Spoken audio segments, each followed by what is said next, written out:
آج تاریخ 18 مئی 2020 بمطابق 25 رمضان المبارک 1441 ہجری سعودی عرب کے محکمہ صحت کی جانب سے مملکت میں کرونا وائرس کے مزید 2593 نئے کیسز کی تصدیق کر دی گئی۔ آج الحمدللہ نئے مریضوں کی نسبت کرونا وائرس کو شکست دے کر صحتیابی پانے والے مریضوں کی تعداد میں اضافہ دیکھنے کو ملا اور 3026 مزید مریض صحتیاب ہوئے۔ سعودی محکمہ صحت کی جانب سے جاری کیے جانے والے تازہ ترین اعداد و شمار کے مطابق مملکت میں کرونا وائرس کے مجموعی کیسز کی تعداد 57,345 ہو گئی ہے، جبکہ کرونا وائرس سے صحتیابی پانے والے مریضوں کی مجموعی تعداد 28,748 ہو گئی ہے۔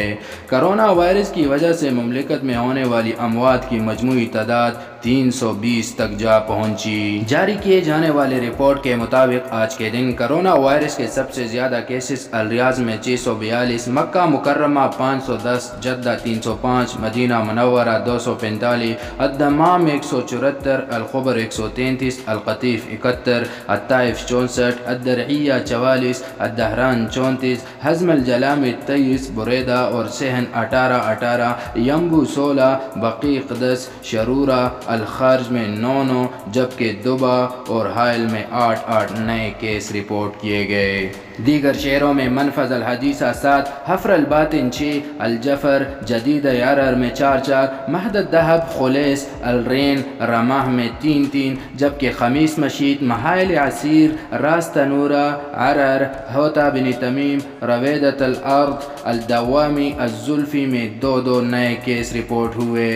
الخفجی النعیریہ عنیزہ الگارہ الغزالہ السلیمانیہ صادق المجمع لیلہ وادی الدواسر السلیل ہوتت الصدیر وسیلان اور مرات میں ایک نیا کیس سامنے آیا۔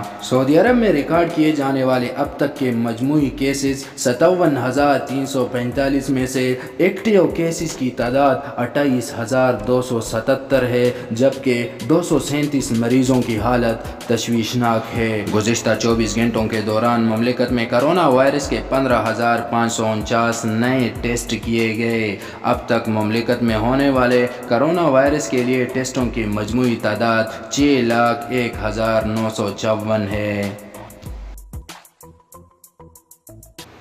یہ تھی اب تک کی اپڈیٹ۔ سعودی عرب سے مزید خبروں اور درست معلومات کے لیے اس چینل کو سبسکرائب کر کے بیل آئیکن کو دبائیں۔ اللہ حافظ و ناصر۔